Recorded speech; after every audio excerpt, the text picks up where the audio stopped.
Hello प्यारे बच्चों, कैसे हैं आप सभी। आई होप आप सभी बहुत ही अच्छे होंगे। बच्चों, इस वीडियो में हम डिस्कस करेंगे SCERT के द्वारा स्टार्ट किए गए रीडिंग कैंपेन के तहत क्लास थर्ड की इंग्लिश की वर्कशीट नंबर 31, जो कि 23 फरवरी 2022 की वर्कशीट है और इसका थीम है लेट्स रिसाइकिल प्लास्टिक। तो बच्चों, आप यहाँ अपना नाम लिखेंगे और यहाँ आप अपनी टीचर का नाम लिखेंगे। चलिए इस वर्कशीट को हम स्टार्ट करते हैं। Good morning dear students, hope you are fine and healthy. उम्मीद है कि आप सभी अच्छे होंगे और हेल्दी होंगे। Do you remember how Mithu and his friends remove the plastic waste materials from the river.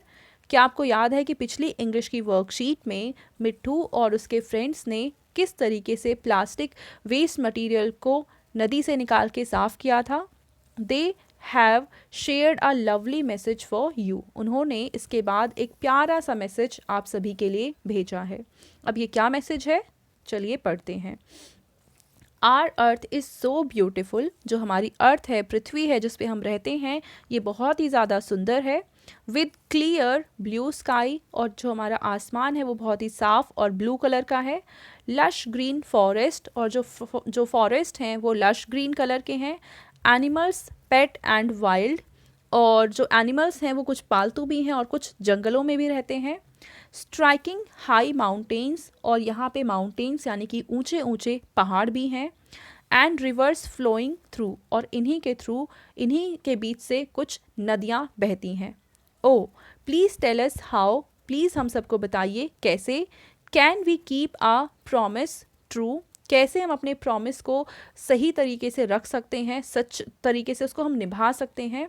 To cherish its gifts and keep it safe too. अब ये जो जितनी भी चीज़ें यहाँ पे बता रखी हैं, चाहे वो फॉरेस्ट हैं, स्काई है, अर्थ है, ये बहुत ही ब्यूटीफुल हैं और साफ़ सुथरे हैं।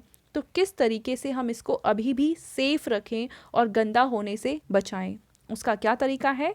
Bye simpling, reduce, recycle and reuse. तो ये 3 चीज़ें करके हम अपनी अर्थ को सेफ और हेल्दी रख सकते हैं। क्या क्या। रिड्यूस यानी कि हम वेस्ट ना करें किन्हीं चीज़ों को, हमें जितनी चीज़ें इस्तेमाल करनी है उतनी ही चीज़ें इस्तेमाल करें। सेकंड, रीयूज़ यानी वो चीज़ें जो एक से ज़्यादा बार इस्तेमाल की जा सकती हैं उन्हें हम ज़्यादा बार इस्तेमाल करें।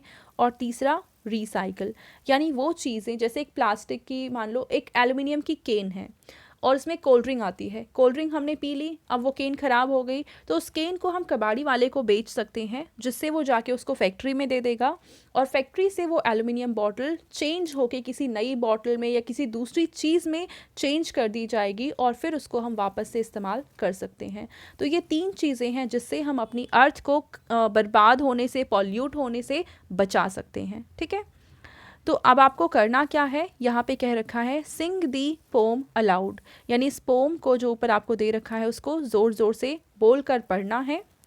सेकेंड है discuss the poster with your teacher and friends and share the ways to reduce, reuse and recycle the plastic.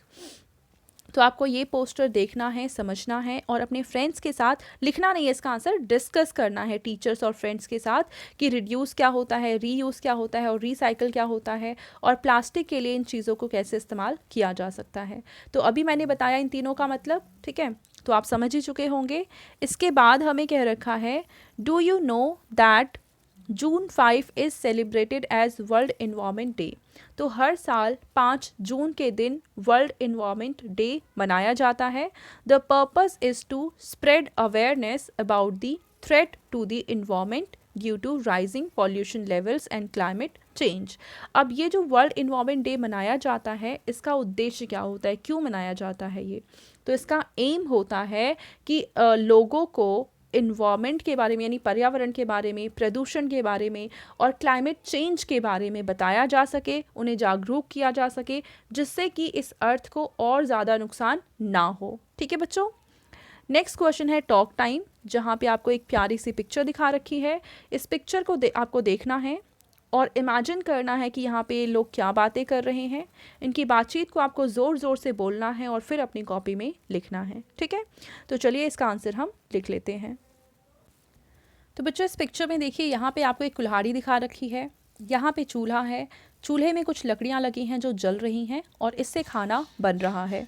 तो यहाँ पे कुल्हाड़ी बोलती है these sticks are cut by me. जो यहाँ पे स्टिक्स यानी लकड़ियाँ लगी हुई हैं ये इस कुल्हाड़ी ने काटी हैं। तो फिर ये चूल्हा बोलता है thank you very much, thank you very much, क्योंकि अगर ये लकड़ियाँ नहीं काटी होती तो यहाँ पे खाना इस चूल्हे पे नहीं बन पाता। ठीक है बच्चों, चलिए आगे देखते हैं। आगे बच्चों आपके पेरेंट्स के लिए सुझाव है कि बच्चों के साथ चर्चा कीजिए कि कैसे पानी और बिजली का उपयोग केवल आवश्यकता अनुसार करें और उनकी बचत करें। तो ये थी आज की हमारी इंग्लिश की वर्कशीट एंड आई होप आप सभी को ये वर्कशीट बहुत ही अच्छे से समझ में आई होगी। और बच्चों अगर आपको वीडियो पसंद आई है तो इसको ज़रूर लाइक करें, अपने फ्रेंड्स के साथ भी शेयर करें और इस चैनल को सब्सक्राइब करना बिल्कुल ना भूलें। Thank you.